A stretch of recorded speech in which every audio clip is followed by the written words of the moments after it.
Hello everyone, welcome to Arrow Up and welcome to my second video. In this video, I'm going to be talking about this ER diagram that I created for COVID-19 risk that I was assigned to make for my second lab.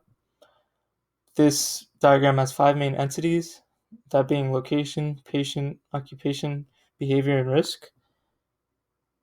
I laid out most of the general information at top, being the location of the patient's general information, and their occupation.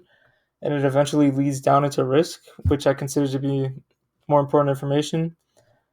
And I generally put the risk at the bottom, not just because it's more important, but also because it has the most relationships. So I thought it made sense to put it on its own level.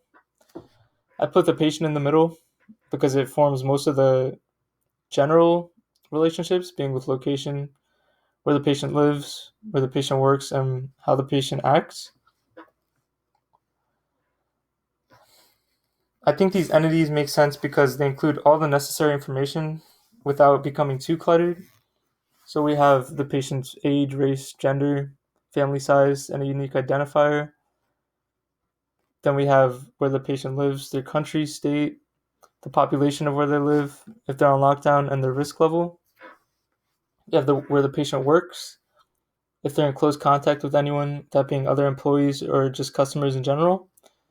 If they're offered health insurance and what kind, if they are. If they're offered remote employment, if that's an option for them, and how many hours a day they work. We also lay out how the patient acts and behavior, if they're still quarantining or if they're partying, if they wear a mask when they go out in public, or if they even go out in public in general, and if they regularly meet with friends and family, and that all it contributes to the risk. Is their state a hotspot? Do they have any health issues? Is their family or coworkers at risk, and the amount of people they're in contact with daily? So there are many attributes that are needed for these relationships to exist.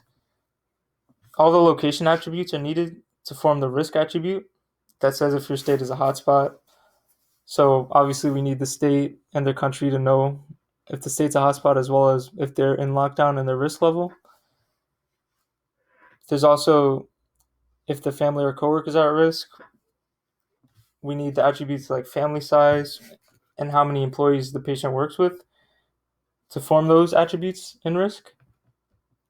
And finally, there's the amount of people the patient's in contact with daily, family size, how many other employees, close contact, and all of the behavior attributes form the attribute that determines the amount of people the patient's in contact with daily.